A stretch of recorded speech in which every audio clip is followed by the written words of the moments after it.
I feel blessed, that's evident. I'm the best I've ever been.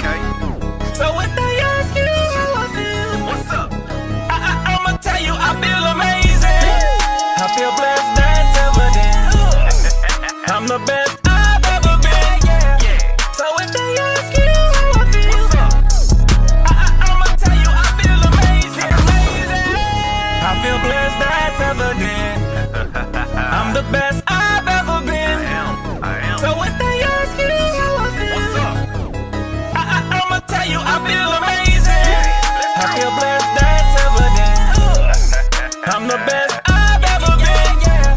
So if they ask you how I feel, I'ma tell you I feel amazing. Ladies and gentlemen, how y'all doing today on this Wednesday, August 20th, 2025? Bearing down the gridirons in the building, the playmakers in the building. Hopefully my co-host will join me at some point in time during the show. We'll see. Weren't able to join me last week. Hopefully he can join me this week. It is our final preview show because starting this weekend all the way through to the national championship, we will have live college football action starting this weekend. And yes, we will dive into a little week 0 action here on the Bear Down the Gridiron. But thank you for tuning in. If you're watching on the Playmakers Ball YouTube channel, go ahead, hit that subscribe button, hit that notification bell. So anytime we post anything, videos or posts, whatever the case may be, you'll be notified once it drops. Also, if you are watching on my personal LinkedIn page, Darnell Sallins LinkedIn page, go ahead, slide over to the Playmakers Blog YouTube page, hit that subscribe button, hit that notification bell as well, while also following me on LinkedIn as well, okay? You can see every show that I do live will be on LinkedIn. It will be connected to my page as well, so you can follow me on LinkedIn as well to also catch the live show. If you ever want to catch the playback or you want to listen to the audio version of this show, Spotify, Apple Podcasts, Amazon Music, iHeartRadio, and whatever else you can find podcasts at. Just type in Bearing Down the Gridiron, hit that follow, subscribe, whatever platform it is. Also, don't mind leaving a review for the show if you love it. If you hate it, do that as well. You know, I would like to hear from you guys. You know, I want to hear from you guys. So if I'm getting better at what I'm doing, if I need something to improve on, whatever the case may be, talk to your boy. Let your boy, grow and learn and continue to get better and better on this journey through sports media. It's been a hell of a journey, though. I will say that. Now that we got all the good, clean stuff out the way, all the do's and don'ts and all that good stuff, let's jump into it. Let's go to our No Huddle.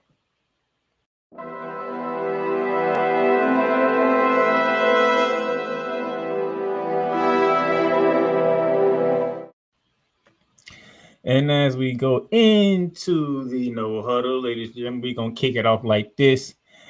Auburn to retire Heisman winner quarterback Cam Newton's number 2 jersey. They are planning to do this, and I don't know why, but out of all the games they could have chose to retire Cam Newton's jersey, it's the Georgia Bulldogs. They are planning to do it on October 11th at Jordan Hare Stadium when the Georgia Bulldogs come into town, also known as the oldest rivalry in the South. I hope Auburn would be a better team than they were last year, but why Georgia? Like, why? Matter of fact, I'm going to look at Auburn's schedule. I just want to know why Georgia? Why are the teams Georgia? Why you pick Georgia to do the retirement for Cam Newton? You don't think Cam Newton deserves something better than that when it comes to a retirement ceremony for a game? And y'all couldn't pick a team that y'all could possibly beat? It just had to be Georgia? Really? It just had to be Georgia? Couldn't be nobody else. It just had to be Georgia. I don't understand. Let me look at Auburn's schedule. I just want to know what they're thinking. I really want to know what they're thinking. They could have picked anybody else but Georgia. to do this. So let's look at Auburn's schedule. So you have a home game against Ball State, a home game against South Alabama, a home game against Georgia, home game against Missouri, Kentucky, Mercer, and Alabama.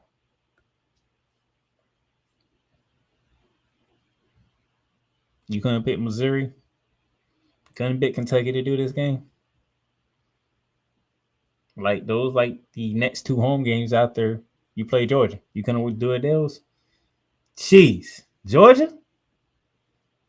Well, you know what, Cam Newton, you deserve it. You did run the Heisman. You did bring him a national championship. So, congratulations to you, Cam Newton. You deserve the honor. I just hate the fact that you have to do it against Georgia. I mean, it wasn't like when you return to Auburn, you have to see your jersey gets retired and watch the Auburn Tigers get destroyed by the Georgia Bulldogs. Don't understand it. I really don't. All right. Ohio State named second-year quarterback Julian Sayin as the starting quarterback. Ohio State has named second-year player Julian Sayin as the starting quarterback for the highly anticipated season opener against number one Texas at Ohio Stadium, the Horseshoe. Coach Ryan Day on Monday announced the decision, noting that Sayer won a close competition against Junior Lincoln Concert, but separated himself really over the last weeks with his consistent play. And as we go, here's my co-host, the one and only, the mad scientist, Cole Johnson. Well, hello, Playmaker. How are you? I'm good. How are you? I am good. Hey, Snowman's checking in. What's up, Snowman? Hey, share this out, Snowman. Share this out. I need people in here. We talking the Big Ten. And there's a lot to get into when it comes to that conference. Well, they want to be the big boy so bad. It's hilarious. But Julian Sayin, starting quarterback for the reigning defending national champions. Well, I'm on their QB. Oh, and real quick, the only thing that you missed so far, Auburn is retiring Cam Newton's jersey. Oh, that's cool. And they are picking Georgia to do it against. Interesting they're doing against them and not Alabama. That is interesting. So yeah, that's the only thing you missed. And I just want to know that why they picked Georgia out of all teams. They couldn't pick Missouri. They couldn't pick Kentucky. And considering, and then they now play Georgia in September now, which no, that game is in October. I'm sorry, early October. My bad. Which to me makes zero sense. But we're not talking about the SEC, are we? No, I just was trying to figure out why they picked Georgia. They could have picked Kentucky or Missouri to do that with. Or they could have picked. Oh, well, let me see. Or they could have picked Alabama since they're going to be playing them in Jordan Hare this year anyway. Moving on, some sad news. Texas Tech running back Quentin Joyner to miss season with injury. A knee injury at that. Yeah, that's not cool. You hate to see a young man go down. Especially before the season starts, too. And before the season starts to boot. Yeah. Well wishes and to you, Joyner. Hopefully you'll be back next season with the Red Raiders. Yeah. That hurts. It does. Wow. All right. DJ Ladway takes first reps of fall camp. All right. Here we go. Florida quarterback DJ Ladway took teams repetitions on Monday for the first time since training camp began, a promising sign for the 15th-ranked Gators as they are starting to ramp up for their season opener. A what? And what are they ranked? 15. Shut up. What did I say? I didn't say anything. This is not the time. Okay, I know you want to get your jabs in at me because you know what type of show we finna have. It's gonna be surrounded by you, not me. Jabs? Why would I want to jab you, Playmaker? Why? Because that's what you like to do.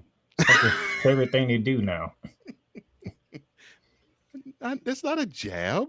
It's just your Gators are on the rise, and you thought this guy was a walking body cast. You actually did say those words last month, didn't you? I did not say it was a walking body cast. Oh no, I'm sorry. You wanted to fit him in a walking body cast. I didn't say that either. No, I'm sorry. You want to wrap him in bubble wrap. There you go.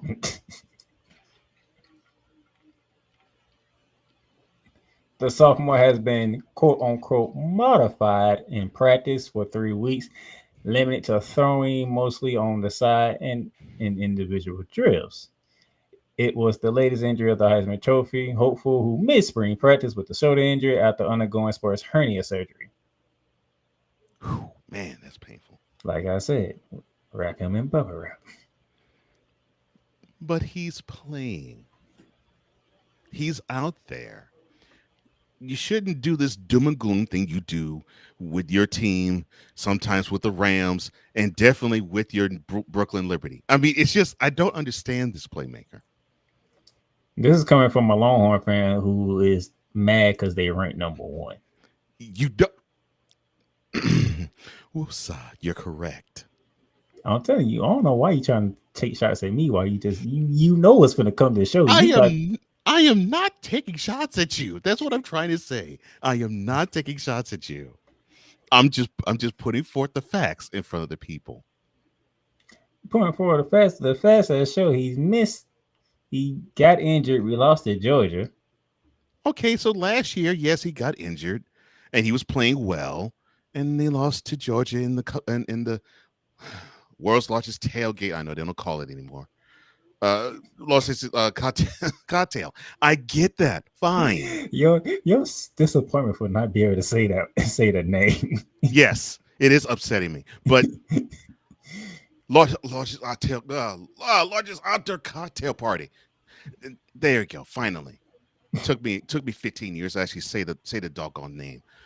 But he's now 1 year older. He has some good work under his belt, and now he gets the chance to elevate your Gators.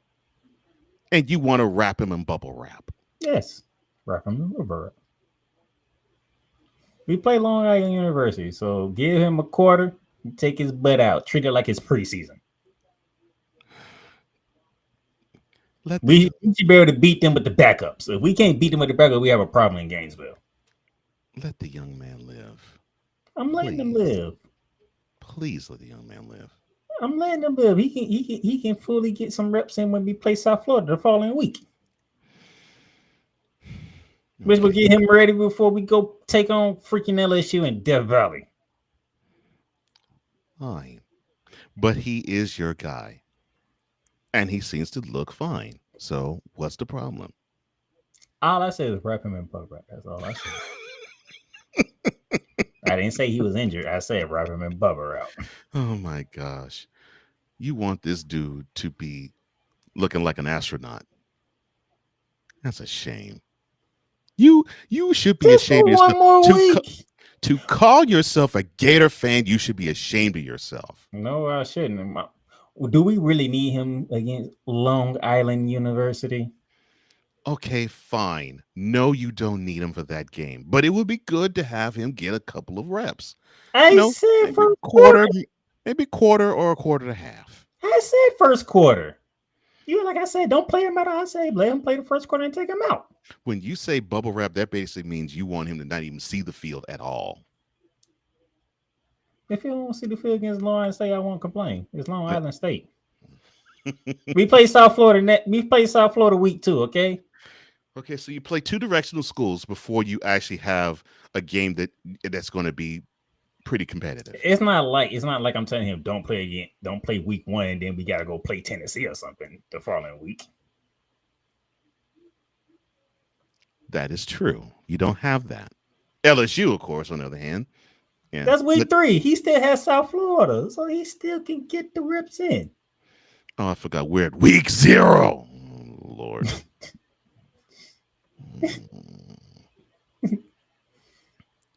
Ridiculous. Naming a week 0. We'll get to that. You want to read this? Because I do believe you picked this team to win a certain conference. Yes, I did. Yes, I most certainly did. All right, give me a second. I was having fun at your expense. I know, because you know I'm going to have fun at yours for the rest of the show. That's why you did that. Oh my. Okay, fine. If you was like, I know he ain't trying to talk about something, he's finna have fun at my expense. Oh, yes, I am. This is great. I know what's to come. Why? Why are you like this, Playmaker? I did not do anything to have you do this. Not a thing. Hey, I don't control the NCAA and what comes out. Oh, Lord. Fine. So, Brigham Young University, or BYU, they have named Bear Bachmeier as their starting quarterback. And it will mark the first time a true freshman in school history will start for the Cougars. Now, Bachmeier will wear the number 47, and he'll debut against Portland State on August the 30th. Of course, that is not this Saturday, it's next Saturday. He takes over the quarterback duties on a team that went 11-2 last season and blew out Colorado in the Alamo Bowl. A bowl that don't matter. Although he's a true freshman, Bachmeier is also a transfer. He spent the spring at Stanford, BYU's Week 2 opponent, before transferring to BYU in early May. Oh, Stanford, I'm sorry you had to leave the Pac-2 and be irrelevant in ACC. I'm sorry, my bad. Bachmeier said it in an X video post, quote, "What's up, Cougar Nation? This is QB1 Bear Bachmeier. Excited to get this season going." Close quote. Yeah, so now you have to hang your hat on a freshman quarterback. No. A true freshman quarterback. He originally came in as a likely backup for quarterback for established incumbent Jake Retzlaff, who transferred to Tulane after his withdrawal from the school last month in the wake of BYU's planned 7-game suspension of him for being an idiot. I'm sorry, for violating the school's honor code. Okay. Hop on soapbox moment. You all believe that you can marry 7 and 8 hoes. What honor code are you talking about? End rant. It says school's honor code. Well, okay. The school founder, Brigham Young, it was a Mormon, correct? And Mormons believe that you can marry your mama, your sister, and your daughter. I digress. Bachmeier won the starting job by beating out redshirt sophomore transfer McKay Hillstead from Utah State and redshirt junior transfer Trayson Bourget from Western Michigan. Now, he will be throwing to his brother Tiger, a junior wide receiver who transferred to BYU from Stanford this past spring. Tiger Bachmeier projects as a rotation wide receiver for BYU, and he is expected to play a lot of snaps. The Better-Tiger combination, one pass into the other, will generate a lot of attention for the Cougars. The Bachmeiers come from a football family, as their oldest brother Hank played quarterback at Boise State, Louisiana Tech, and Wake Forest. Bear Bachmeier has offers out for high schools from schools such as Georgia, Notre Dame, and Texas A&M. You did good, son, not going to the Aggies. Bachmeier's spot as the first true freshman starter is notable, considering BYU's vast quarterback history. Of course, it includes Ty Detmer, Jim McMahon, and Steve Young. BYU coach Kalani Sitake, he had this to say about his quarterbacks. Quote, "We feel good about the talent we have. If you're going to play quarterback at this level, you have to be a leader already." Close quote. Now, your thoughts on this guy who is going to be leading the program, who believes in a system where you can marry 12 hoes at one time. Big dog, what's up? Hey, what's up, Shane? He says, well, the big dog Shane Lake, of the producer of Snowman in the Morning and of other projects as well. He says, well, if it ain't Ray Ray and the Scorpion, what's good, gentlemen? Ray Ray is not here, sir. Yes. Yes, correct, Shane. Bear is throwing the tiger. What? No lion? I'll see myself out. Yes. Yeah, ridiculous. My thing is this: how Yes, do your you thoughts. feel that your pick is in the hands of a true freshman? Well, hey, I'm trying to think. There has been success with programs that have been led by true freshmen. So the way college football is now, I wouldn't be surprised if BYU actually can have a pretty good season, even with a true freshman. True freshman. I mean, look, you got Colorado, who they don't have Shadur Sanders, I know they don't. so they're starting from scratch too. And who really gives a crap about the other teams in the Big 12 anyway? Hey, it was either that or Kansas State.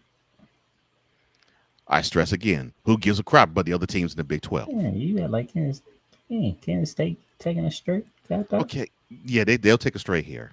Yeah, they had a good season last year, and they probably will be a spoiler this year. But who gives a crap about any of the teams in the Big 12 other than Colorado? Wow. Am I lying? Translation: Big 12, you suck. Am I lying? The Jeez, fact that I did not hear yes from your mouth means you know I'm not. Thank you. I'm not. I don't crap on conferences. Okay.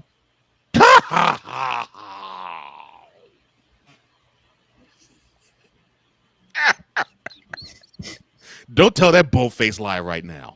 Please. You don't crap on conferences. I crap on teams, not conferences. There's a difference. You don't crap on conferences. Lord have mercy. I crap on the teams, not the conference. What's There's the a turd you've difference. been dropping on the ACC called? The ACC, that's mainly Florida State I be talking about. Thank you, Shane. Thank you, big dog. No lie to be found. I mean, the only team people really care about in the Big 12 is Colorado, and they only care about them because of Deion Sanders being the coach of there. That's the only team that people really care about. From one team, from a conference he likes to crap on to the team he likes to crap on. Okay. Now you were talking about starting freshman, although this is not a starting true freshman. This is a redshirt freshman. See, there you Yeah. go. CJ Carr gets the keys. Irish name freshman, redshirt freshman starter. Oh my goodness. All Oh. right. Notre Dame redshirt freshman CJ Carr is the starting quarterback Tuesday. Carr beat out sophomore Kenny Wanshi after what was a fairly even competition for the job.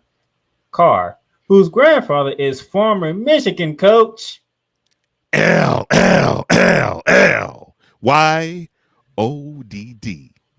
Lloyd Carr.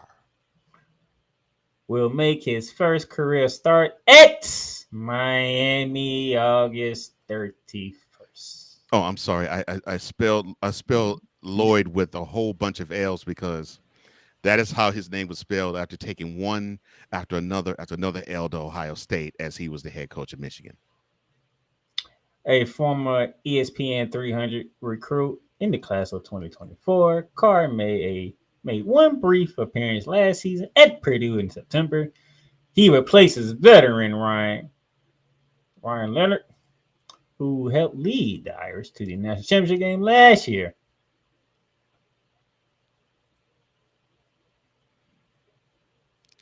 Well, he's not going to lead into no. He's not going to lead Notre Dame to any type of championship this year. So okay. That's why I stopped. What? That's exactly why I stopped. What? What indication do you have that they're going to run the table? I ain't say that. I just knew you was gonna take a shot at him.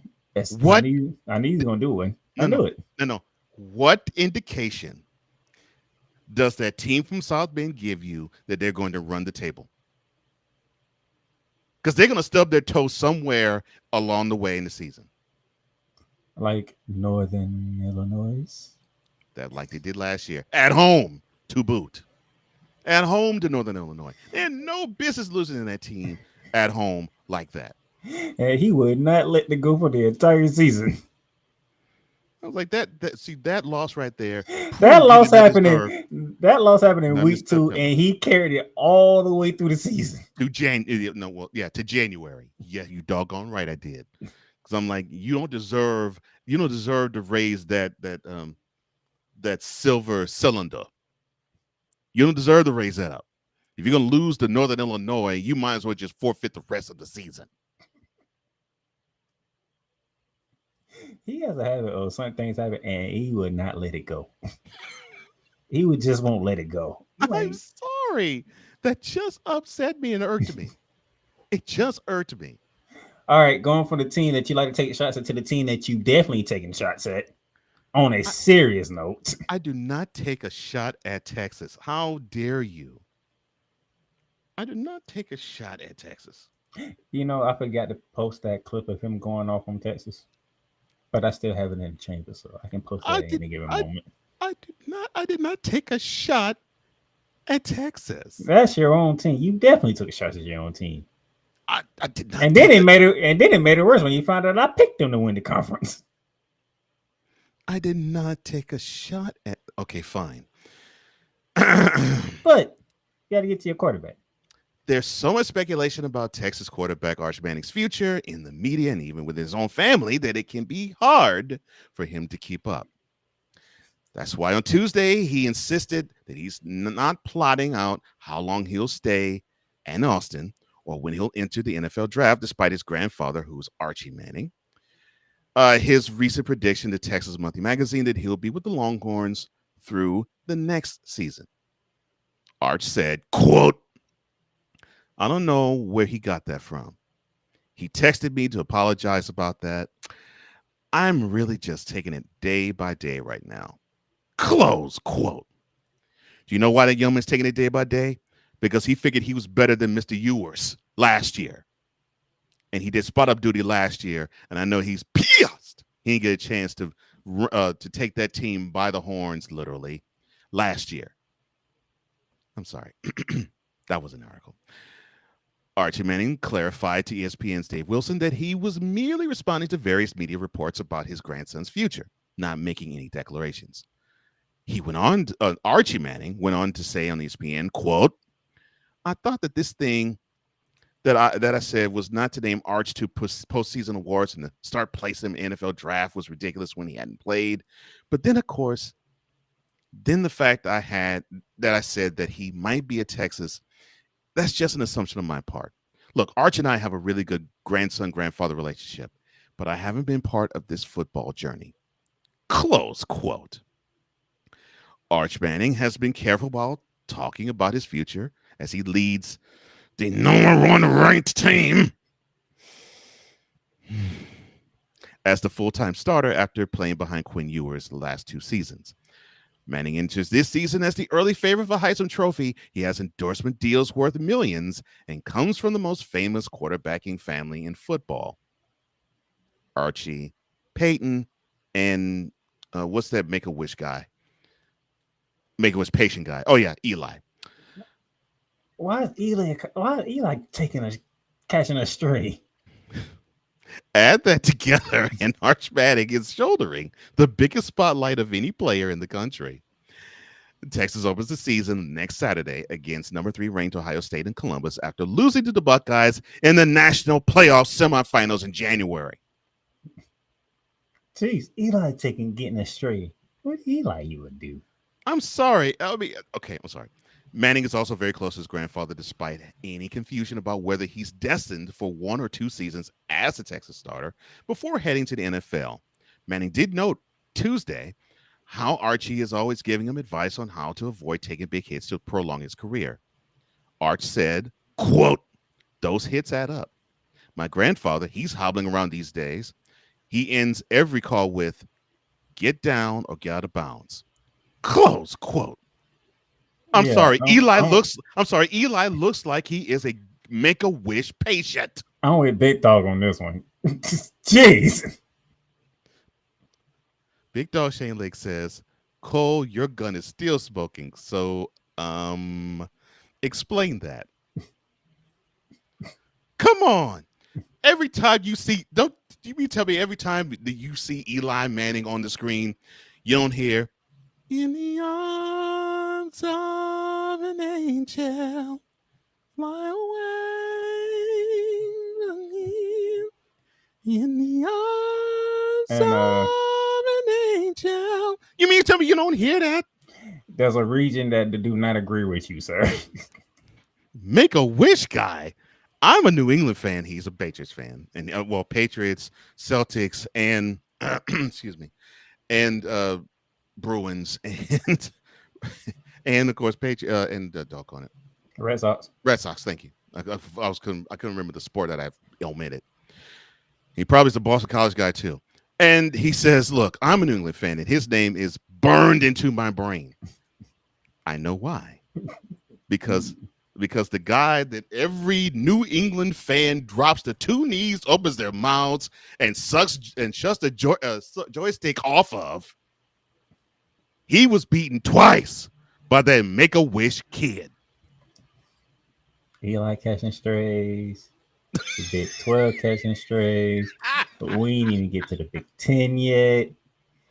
You know, Texas about to catch some heat too. I mean, jeez. They're not catching strays. I'm just telling the truth. I'm sorry. Eli looks like a deer in headlights. Big Dog, feel free to share this out to some of your people if you don't mind, because this, as you can see, we just passed the 30-minute mark, and Cole Johnson's already, as you put it, the gun is still smoking. Not the gun is still smoking. Jeez. I didn't knew I was coming in for something, but dog. By the way, recap the preseason polls. And you're correct, Big Dog. Okay, I'm not even putting that coming up. I know you're not. I'm not doing it. So at number 25 is Boise State. Number 24 is Tennessee. Number 23 is Texas Tech. Number 22 is Iowa State. And I know the Big 12 is praying that they do well this season.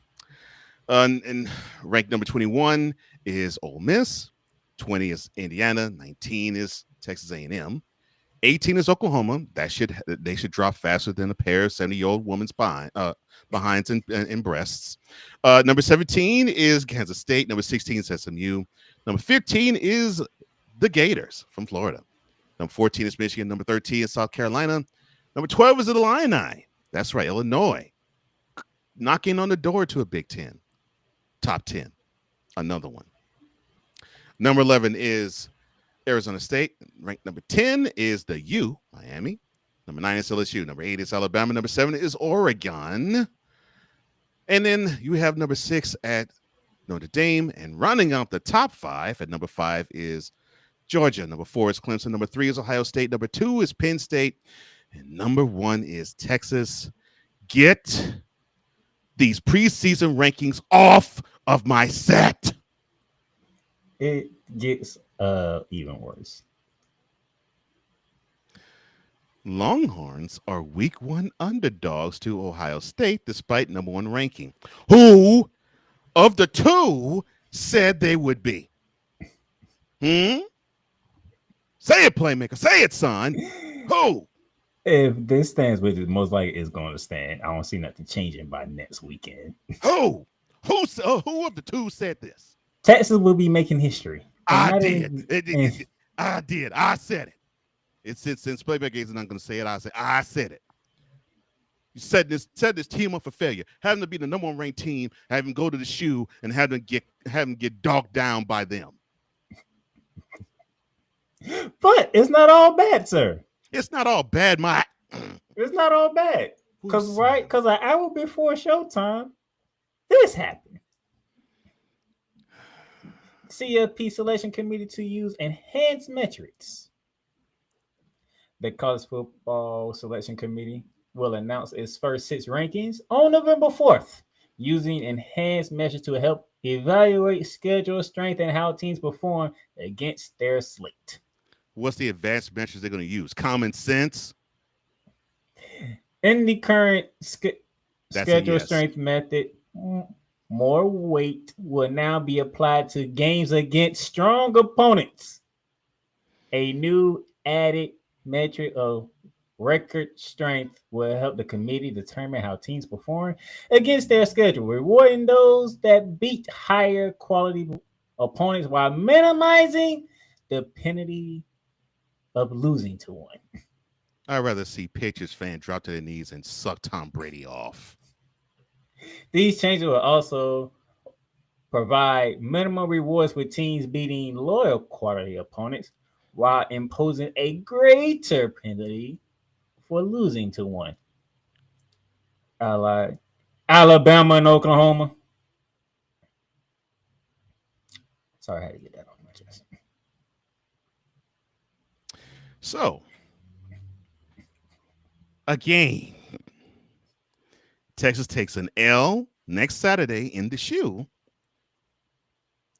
And they're still in good position. No. This is great cover for them to say, well, that was an L you took to a good team, but it's still an L. They still in prime position. This furthers my point that if they was to lose to Georgia twice and Ohio State, they'll be in the playoffs. They ain't going to accept a 3-loss team in the playoffs. By this metric, yes, they will. They have no choice now because they set themselves up now. And it don't even it matters who you lose to. Oh, you lost to number 3. You lost to number 5. Hold on. We're still talking about an NCAA committee where in 2008, Texas beat Oklahoma, beat them. But guess who was in the Big 12 championship game that year? Not Texas. It was Oklahoma. So they can back themselves to a corner, but they can justify backing themselves out of that corner. I don't give a crap what they say. They will go against their word faster than a hoe that sees a John and ain't getting paid money. This ain't the BCS era. Okay? This is And the football playoff era. Who ruled over it? Okay, this is the playoff era. No. Who ruled over it? Don't matter who ruled over it. Don't matter who ruled over in my behind. Who ruled over it? It's different sets of rules here, sir. It's not the same set of rules. Say the 4 letters. Say it. Say the 4 letters. Who ruled over the BCS era college football? No. Okay, I'll help you. NCAA. Who rules over the CFP now? Actually, it's not the NCAA. That's the interesting part. Okay, that's why they have a selection committee. Okay, fine. I will change the question. Who makes the most money? Who made the most money in 2008? Who makes the most money from both of these committees? Okay, it's them, but they don't rule the selection committee. That's the thing. When they get this, that means they do rule. I'm telling you, if Texas was to lose 3 games and it's two opponents, they're in the playoffs. I'm trying to tell you. They lose 3 games, period. I don't care if it's against Ohio State and Georgia or if it's against Southwestern Louisiana State. If there was to lose to a team like that, Cole Johnson would actually hijack this whole entire show. He probably would not plan anything. Because he'd probably have me roast Texas for a whole hour. Yeah, after you messaging me about 500,000 times about what took place. I might as well know. Skip the no huddle, skip all that. Let Cole Johnson just go. Just let Cole Johnson go. But I'm being sincere here. All of this sounds really wonderful, and this is cover because they can excuse if Georgia has more than 1 loss, or at least 2. They can excuse if Notre Dame has more than 1 loss. They can excuse if Ohio State has more than 1 loss. Penn State and Texas. And if another team outside the top 5 that's actually having a really good season and may have one big time slip up to a team that is probably before or ahead of them in the rankings. sincerely, if Texas lose 3 games, I do not see them qualifying for the playoffs.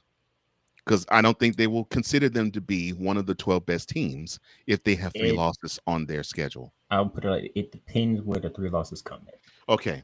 It depends where the 3 losses come at. I don't believe if Texas has 1 loss to Ohio State and 2 losses to Georgia, that will still be enough for them, even though they run the table with the rest of their schedule, That's that they will be different.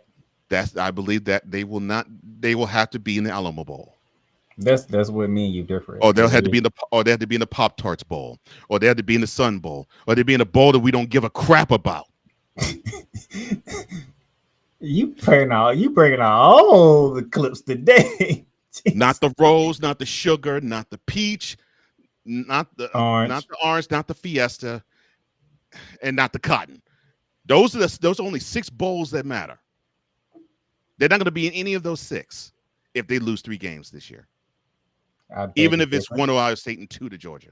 I bet it's different. But now if they lose to somebody else, now we have a problem. No, yeah. Now if we lose anyone else, if it's 3 losses and it's to anybody else in that schedule, they definitely won't go. Now we have a problem. But I just do not believe that. I just think that the committee's going to look at Texas. They'd say, yeah, they know how to beat the other teams, but they wet the bed against the big dogs. All right. I just don't see them. I just don't see them being a team that they can advance for. I don't want to see that, but I think that's what will happen. All right. Before we close this part of the show out, Big Dog has some things he wants to get off. Big Dog Shane Lake, he says, quote, advanced metrics, close quote, that equals to playing CFB 26 and using that to determine rankings. Yeah. He also says, you do realize that the NCAA are nothing more than a bunch of greedy gray wings, and I think it means wigs, and will accept more money as their, quote, advanced metrics, close quote. He also says, quote, Texas loses to St. Vincent and St. Mary's. That would be equivalent to Cole roasts Texas for an hour using JR sweet hickory barbecue sauce. You doggone right. And that would be extra insulting since JR is not only an Oklahoma fan, but he comes from Oklahoma. And he says, wait, hold up. Is there really a bowl game we give a crap about? Thank you. Thank you. Because I'm telling you, if it isn't the Fiesta, the cotton, the rose, the sugar, the orange, and the peach, what other bowl game we really care about? Week one's gonna be fun for me. Texas is really about to make history in the wrong way. Out the gate. He ain't even stepped on the field yet, and you finna make history in the wrong way. If you're not playing those 6 bowl games, what does it matter? You're just basically you're participating in a consolation prize. You're going. You want to have a program end on a high note. And while you have a wonderful, sexy Music City Bowl victory. Are you done? Or the Blue Bonnet Bowl victory. Or the Texas Bowl victory. Who gives a crap? And if Texas loses 3 games in the season, that's exactly where they belong. Right. The Pop-Tarts Bowl.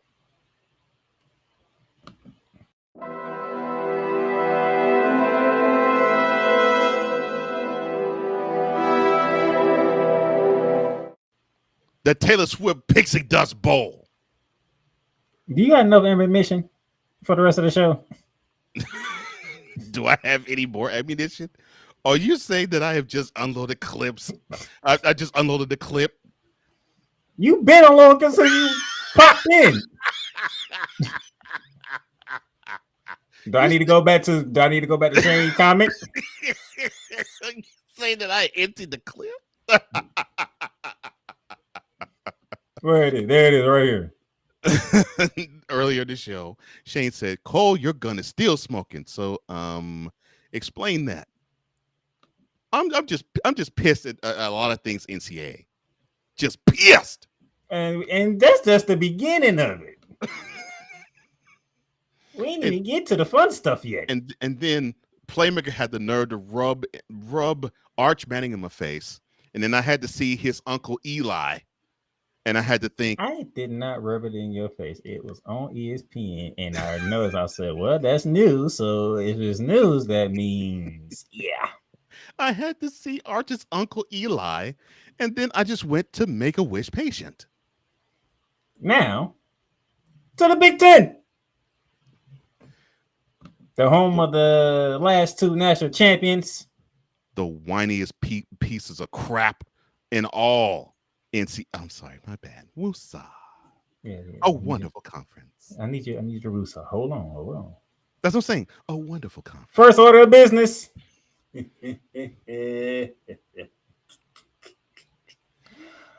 Lord, they've been trying to get at Michigan for sign stealing since Harbaugh was head coach there. So they decided to fine the Michigan Wolverines close to $30 million. Oh, that's a slap on the wrist. Oh, and they added another game suspension for Mr. Head Coach Sharon Moore.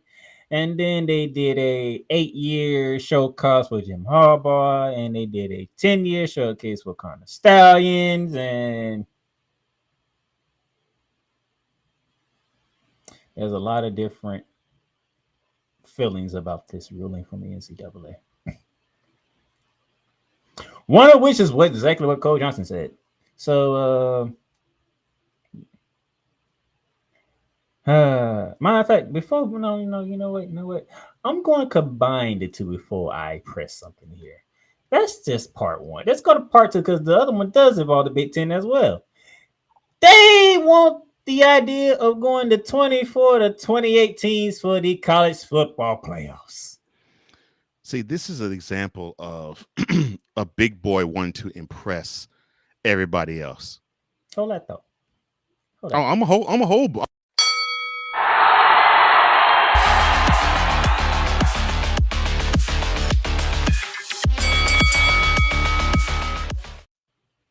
All right, I want a good, clean fight.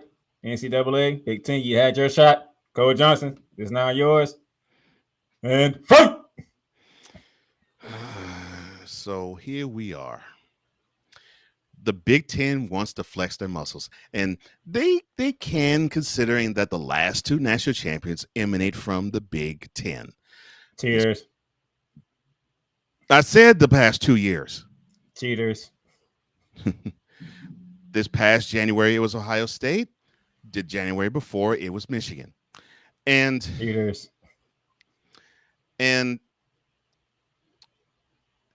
the Big 10 has always whined about how they never get the shine, they never get the glory because they think the SEC gets a little too much attention. Well, now the big spotlight's on you. Now you got to handle it. And unfortunately, the Big Ten has been, how can I put this in wonderful terms? Oh yeah, they've been whiny crybabies. Whenever they don't get their way, they go on national TV and they whine. You know, they say, well, we can't get the right recruits, or you favor the SEC over the Big Ten. I mean, it's unfair that you have like 7 and 8 teams for the SEC in the top 15, but we can only get 3. Well, now you have the same type of problems the SEC has. So you could shut that up. And now you want to switch and go to the other side. Well, you know, we care about the little fella too. So, you know, we should open up the college football playoff portion of the season. We shouldn't have 12. And I knew that they were going to go to 16 eventually. But yeah, we're going to open up. We're going to give you a number. It could be from anywhere from 24 to 28.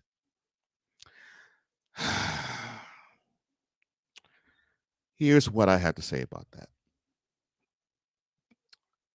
You all might get your way, Ohio State. You might get your way.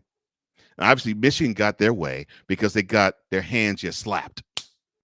$30 million. If you're going to make it worth your while to fine a team, this team makes money hand over fist. It's one of the biggest programs in the country. I mean, it's right up there with their rival Ohio State, with Notre Dame, with Texas, with Georgia now, with Alabama. They make the most money. Mr. Johnson, I do apologize. I forgot some important details about that. There's no postseason ban, and there's no vacating any victories or that national championship that they won. Again. And now the slap on the wrist is even lighter. It's basically like your grandma slapping you on the wrist, which she don't want to hurt you. She just wants you to know that she doesn't approve. That she doesn't approve of the bad boy behavior. But you won't be hurt. You accept it. You say, sorry, grandma, and you move about your business. That is what basically Michigan's doing to the NCAA. So the favor is there. You got the favor, Big Ten. Now stop whining. And now you have Ohio State. They're opening themselves up. You're like, well, yeah, we are national champions now. You know what? 12 teams is just not enough. Let's open it up. I think 24 to 28 is good. I mean, think about it. We have a top 25 ranking. Why don't we actually have that be the possibility? Top 25 teams, 24 of them, or 26 of them, 28 of them, they can make it. I think it's only fair. I think that's how they're thinking. But they're not thinking that. They're thinking, how much money can we make? So that should be right down your alley, NCAA. How much money can you make? How much money can you stand to profit to line the gray wigs' pockets in Indianapolis? That's what you all have to think. I mean, besides, you all do crap like have preseason rankings and rankings that it doesn't even matter where the teams are until, I'd say, around Halloween. So when you have that as an issue, when the money has to keep flowing, and you're angry that the players are now making money because you can't rely on the we have amateur athletes and we can't introduce the professional element into these games, and oh my gosh, no, we can't do that. And now you're actually dipping in the pockets of the players and Las Vegas. Now you want to extend the playoffs, and I know you'd want to. I knew that the 12 was not going to be the number you're going to rest in, and I know it's going to expand at some point. I figured it'd be 16. Now with Ohio State publicly saying, I think we wanted to be 24 to 28, now the negotiation's on. So now we're gonna see the other three conferences, or teams from the other three conferences and teams from the same Big Ten conference actually say, yeah, I agree, or no, we don't. But this goes to show that the NCAA is not the only greedy ones here. The Big Ten, the SEC, and to a lesser degree, ACC and the Big 12, they agree too. And the reason why I can't put the ACC in effect is because they have idiots like Ron DeSantis wanting to sue the NCAA for unfairly not ranking Florida State and have to be in the playoffs. Who cares? And the Big 12, well, they want to drum up as much energy and positive press as they can get. So they are just simply on their knees begging and unzipping the pants of Deion Sanders. Please take us to the promised land. Please have your program be as big as the ones in the SEC and the Big Ten. Come on. You are the money. You are the big draw in our conference. Please, please, please. You all are.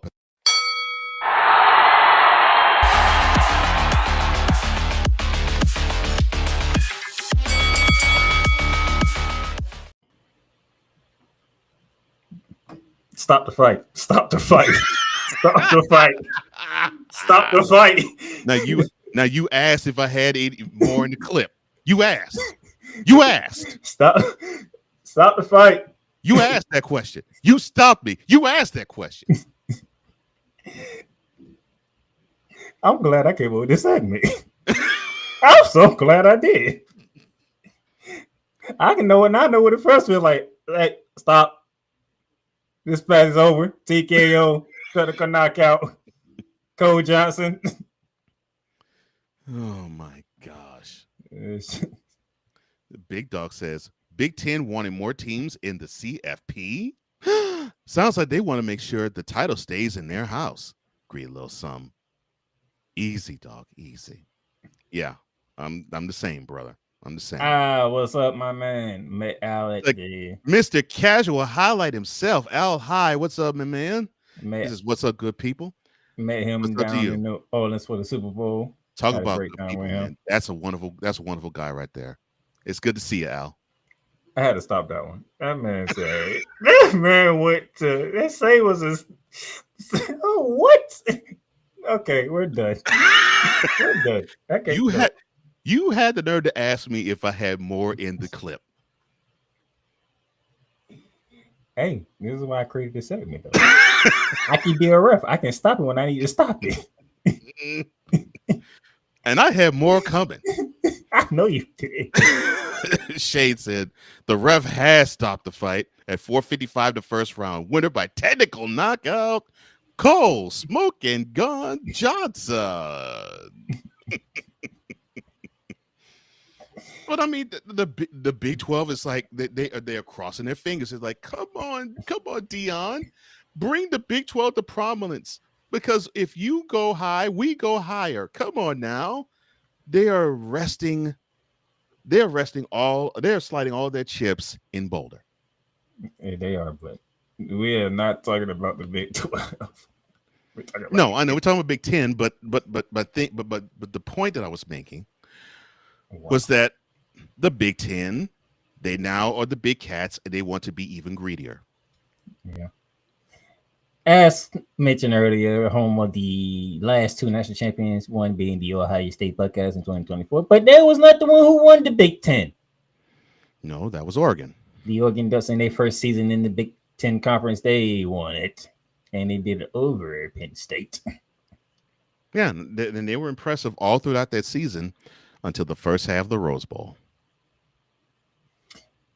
Indiana, probably the most surprising team of the season under Kirk's 81st year, 11-2 overall and 8-1 in the Big 10. Yeah, they had a really good season.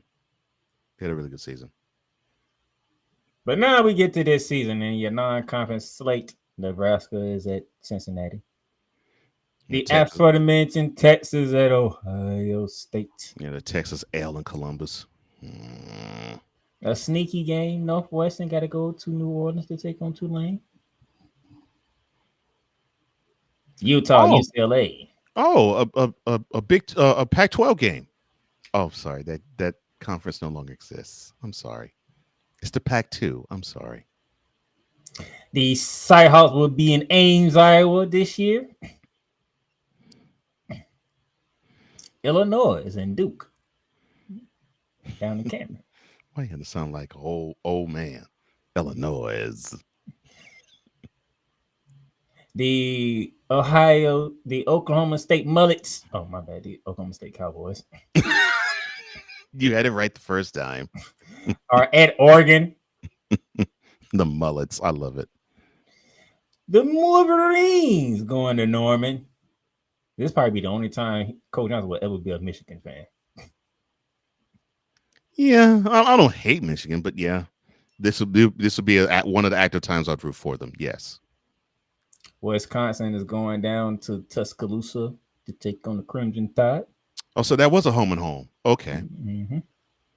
The Oregon Classic in Eugene. I can't call it what they normally call anymore. Yeah, the Civil War. The Apple Cup is in the home of the Cougars, not the Huskies. It's so strange to see those two teams play in September and not November. And USC and Notre Dame renew their rivalries at South. And their traditional mid-October odd year matchup. Those are your key non-conference games. Conference games. That's what we're looking for. Mm-hmm. So the Big Ten get kicked off with Purdue hosting USC. That is a tough way to. That's tough. That's a tough. That could be a tough trip for USC. Long as Maybe. if it's in prime time, it's going to be even more tougher because I don't know where it is in Purdue at night. It's almost like LSU at night. It's like the strangest thing ever. Yeah, Purdue can be. You're playing in West Lafayette can be tough at night. I like this September 20th matchup between Illinois and Indiana. See how Kirsten Navy does in his second year at the helm. I think we'll see if Indiana could pull off the same thing they did last year. And Illinois has to show that the NCAA thinks that we are pretty good. I mean, we're almost knocking on the door to the top 10. Probably they may actually be ranked 10 or even higher than that by the time they roll into Bloomington. Michigan at Nebraska. You know, it's surprising. Those two teams actually play good games against each other. I'm interested to see if Nebraska seemed to be on the come up last year, and they had some really good victories, and they took some on the chin. One of those games was a home L to Illinois. I want to see if Nebraska can actually take a team like Michigan, who actually has the pedigree, and they probably will have the ranking too, and if they actually can handle them, even with this game being in Lincoln. Before I continue on, Al, who, for those who don't know, he lives in the Midwest. He lives in the Kansas City area, so he definitely knows what's up about the Big Ten and the Big 12. He says Illinois is for real, dark horse of the Big Ten. I mean, they're ranked 12th right now, so yeah, I think the NCAA definitely agrees with you, Al. He also said, yeah, and he says, look, y'all good folk. Look, my new show's coming in the fall, The Casual Highlight. Tune in if you want really good content. This guy is the one. He said, we'll love y'all to come on and have the real conversation. I'm game. And real quickly, go back to Dion for a quick second. Oh, yeah, and Al also said, oh, by the way, Dion ain't saving nothing in the Big 12. Big 12 got 2 years to figure it out. I don't disagree with that comment. I don't. Yeah, 2 years. I don't disagree with that comment, but the way the public and the way the press has, you've seen it, probably even more up close and personal than Playmaker and I have, because Playmaker and I are in the South. They flock to Dion as if he's about to rain gold onto the people. So to me, the Big 12 is just cross their fingers, eyes, toes, and anything else they can, and saying, bring us to the promised land, please, because we have nothing else good for us going. All right. If you're a fan of the Big Ten Conference, September 27, you need to circle that on your calendar. Yeah, that's a big week. USC is going to Illinois, Champaign. Ohio State is taking that long trip to the Pacific Northwest. Oregon is traveling across the entire country just to get to Penn State. Yeah, we actually might see a couple of L's in the conference because of this. A couple of L's that I think the Big Ten big wigs do not want to see teams like Oregon and Ohio State take. It's quite possible.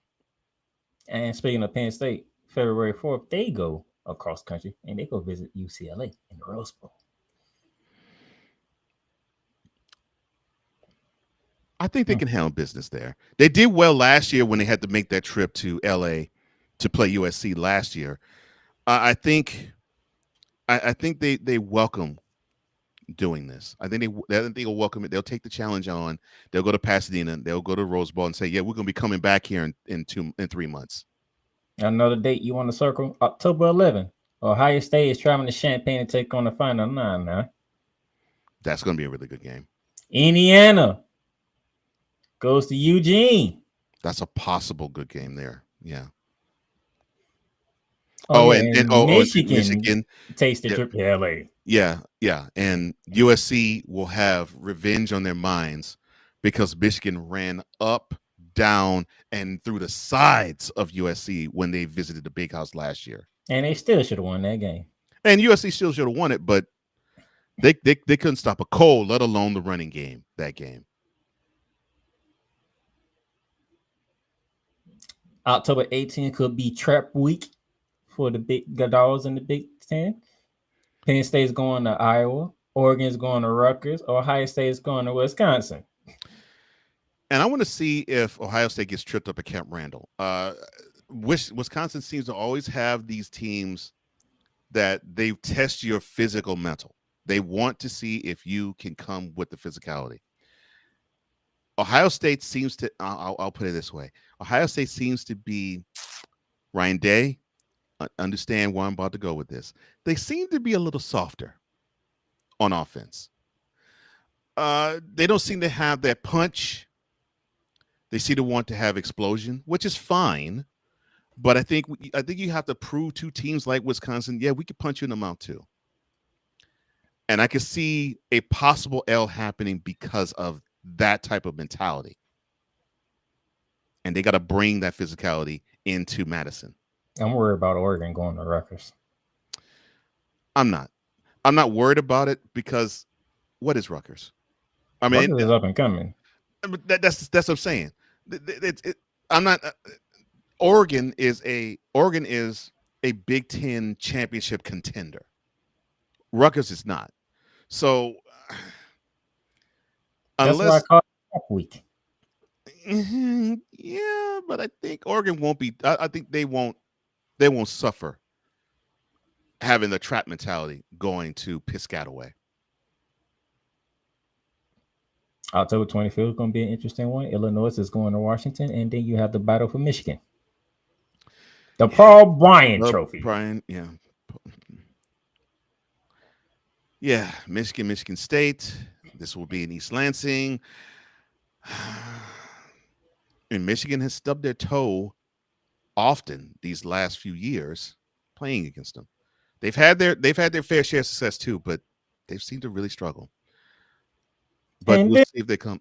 We'll see if Michigan can maintain having some semblance of being a really solid club. And then the calendar turns to November. And then we get the big time games of the Big Ten. Penn State at the Horseshoe, first day of November.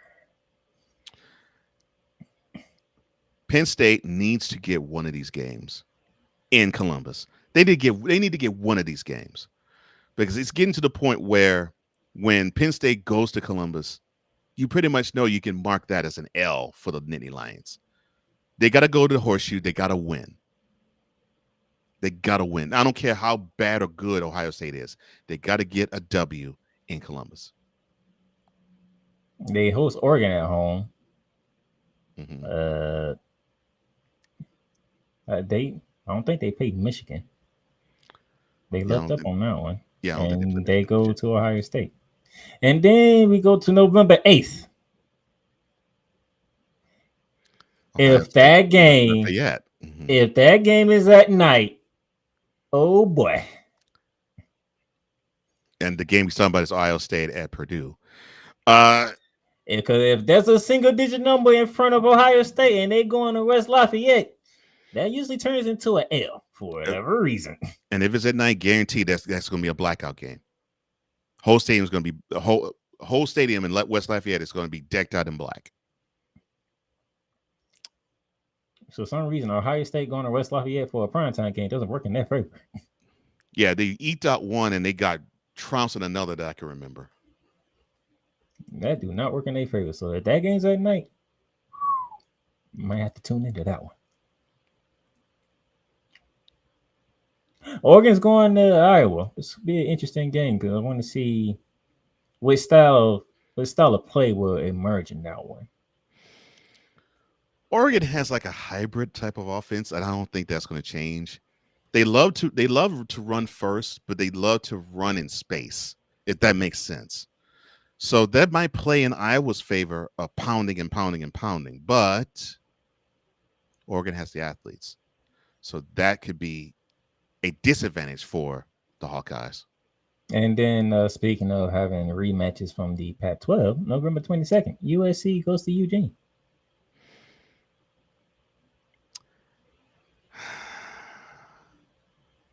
I don't think USC is up for it right now. Uh, this is not the USC that we remember. This isn't the USC of 20 years ago where they just had talent on top of talent on top of talent, where you actually had NFL caliber players on the bench. This isn't that USC team. They like Rutgers. USC, they've been licking their wounds. They're on the come up. And they're looking up at many big dogs. Oregon happens to be one of them. And then the last week of the season, November 29th, Oregon is at Washington. Oh my gosh. So they finally have this game to end the season. I was wondering when they were actually going to do this, when Oregon and Washington were going to get together and say, you know, we really are each other's biggest rival. Yeah, I know we have in-state rivals, but we don't really consider them rivals. We consider you the rival.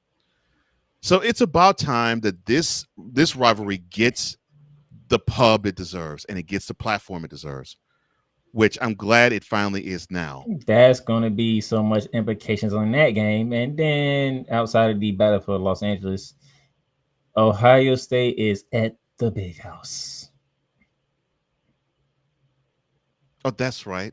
That's right. Because I was remembering, I was like, man, Michigan won last year. Oh, they was in Columbus. That's right. Yeah. Well, Ryan Day, you've done everything else. The one thing you haven't done is beat the team in blue and maize. Unfortunately, you have to do it at the Big House if you do it for the first time in this year. Sorry for you. So we just went through your key non-conference games, your key conference games, and it's time for who wins the conference. Mhm. And guess what? We didn't pick the same team. I knew it. And I knew that's the pick. I knew that was the team you was going to pick too. I knew that was the team you were going to pick. How you know that was the team I was going to pick? Because I was like, he's not going to pick Ohio State. He's going to pick Oregon. Reason why I knew is just judging by the team. They have the pieces. They have the pieces to actually to repeat and be Big Ten champs. And they have the pieces to where they can actually make noise in the playoffs. The only issue I have is I think they will stub their toe just a little bit more than Ohio State will. That's the only issue. That's the only reason why I picked Ohio State over Oregon, because I think Oregon will trip up just one extra time than Ohio State will. Yep. I picked Oregon last year. Mm-hmm. I was like, you know what? I'm picking Oregon. Oregon going to walk in and they're going to conquer the Big Ten. And they're like, what they did. Well, that's exactly what they did until they played Ohio State in the Rose Bowl. Ohio State got the last laugh. Now they got the natty. They got the biggest. They got the biggest of laughs and got a chance to trounce Oregon along the way. But we talking conference, not the whole picture. So Oregon, true, runs the Big Ten, and that's not. And a I'm bad going choice. back to back with them. And that's not a bad choice. It's not a bad pick. I in my estimation, I think they are. I think they could compete with Penn State as the second best team in the conference. And I'm not picking Ohio State because they won it all. Like I said, I just believe that Oregon will. I think Oregon will stub their toe just one extra time than Ohio State will as the season goes along. What is y'all?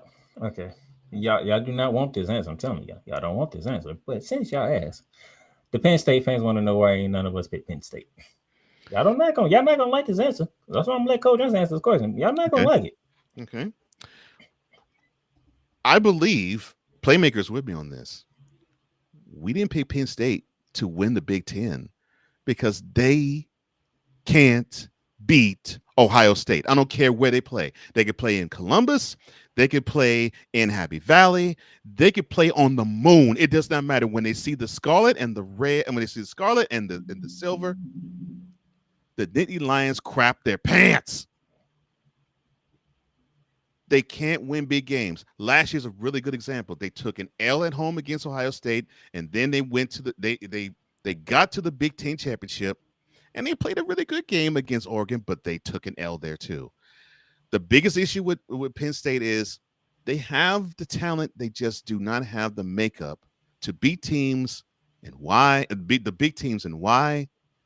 Most importantly, James Franklin is on the sideline, and he does not win big games. In fact, I can only count one big game he's won. Am I off base, Mr. Playmaker? You heard me say they ain't gonna like the answer. Yeah, I did. I was trying to tell them not to ask, but Penn State fans want to know. So Otherwise, Penn State's a great college, and they're a wonderful program. They just can't win big games. They choke hard in them. Y'all want me to pick a team that let Ohio State on 7.5 minutes off the clock?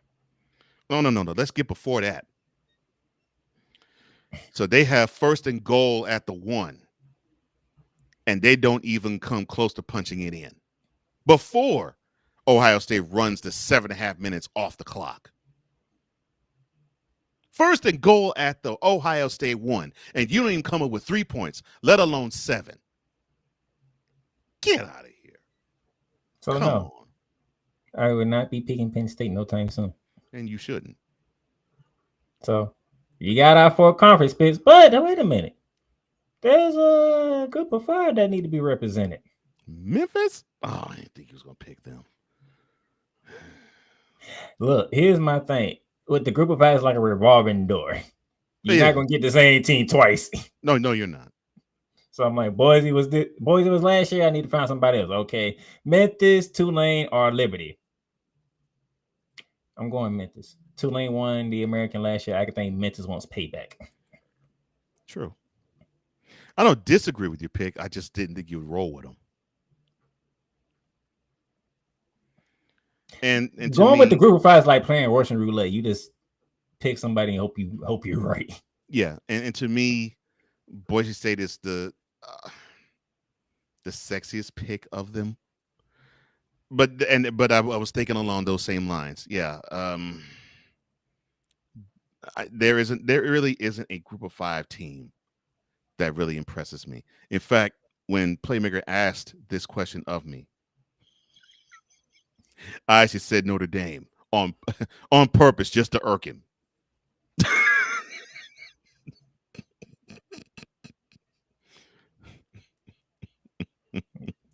Like, damn well Notre Dame up damn group of 5 team. I said, I'm sorry. All right, I'm sorry. I'm just teasing. Seriously, Boise State. So here's our conference picks. You just had to pick Clemson. What? You just had to pick Clemson. What are you talking about? I've been picked them. I picked them before I even asked you. You been picked them. I ain't knew I was picking Clemson before I even started this whole thing. You saying it like you said to me, I'm going to pick Clemson to win the ACC. Who you picking? Be honest with you, my 2 lots were actually the Big Ten and the ACC, but we had to go through the Big 12 and the SEC first. I already had them 2 locked in. Well beforehand, I already knew. I'm like, I'm picking Clemson and I'm picking Oregon. That's it. I think on the other 2. I'll think on the other 2. Look. You like Clemson. Why are you? All right, Playmaker. Why are you upset that I picked Clemson? Why? I ain't want you to pick the Fighting Dabos. Yes, that's what I call them, the Fighting Dabos. That's why I think you was gonna pick him. I'm like, he probably gonna say Miami might resurge or SMU. Well, no, he ain't gonna pick SMU. No, in fact, now that I think about it, you had no other options. No other options. You had no other options. Well, what other option do you have in the ACC? I mean, what? I would go roll with North Carolina? No, because nothing in you would pick anything that's Dallas, so you couldn't pick SMU. No, and even if SMU was good, I would go with them, but no, they're not. So I don't see any team that in the ACC that really is impressive to me, Oh well. other than the Fighting Dabos. I mean, that's the only team. And there goes our group of 5 picks. So next week we will show you our playoff bracket. I gotta give Cole Johnson some time to figure out the rest of the 17s you need to pick. Goodness, I already got my 7. the mother week 0. I'm glad you said it because Week 0. the first edition of the campus tour, and I don't have to graph it up, so I'm just gonna go straight to the slide. Week 0. Week 0. Crap don't make sense. And Ireland. I'm going back to Ireland. This time it's a Big 12 matchup. 22 Iowa State, 17 Kansas State. Week 0. Yeah, week 0. 12 p.m. ESPN. Greedy mother. Week 0. This should be interesting. Kansas State was like my number 2 pick in the Big 12, but I went with Colorado. Week 0. Iowa State, you was in the Big 12 championship last year. You didn't finish the deal. What a way to kick off the college football season. Yeah. I guess, and it happens to be rivals. So we'll get a chance to see who will have a big leg up in the Big 12 season, and who will be the ones that'll have to chase after Colorado or BYU. So that's your noon o'clock game.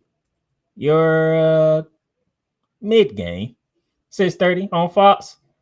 You have a Mountain West versus Big 12 matchup. West Fresno State visits Lawrence, Kansas to take on the Kansas Jayhawks. Week 0. Lord have mercy. Why can it be week 0? Jeez.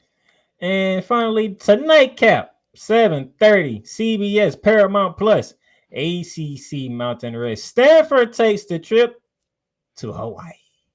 Week 0. They should not have these games count on their schedule. They'd be like, okay, well, this is basically college's exhibition season. Week 0.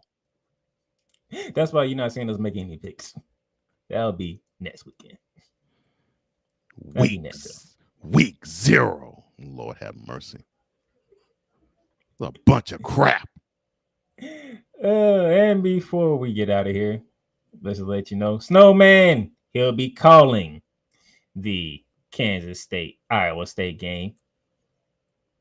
Showtime for Snowman will be at 11 a.m.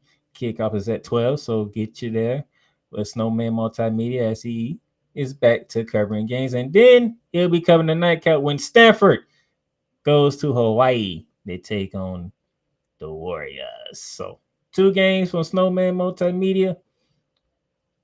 The call, Brian Snowman, an hour before each kickoff time. So make sure you check him out.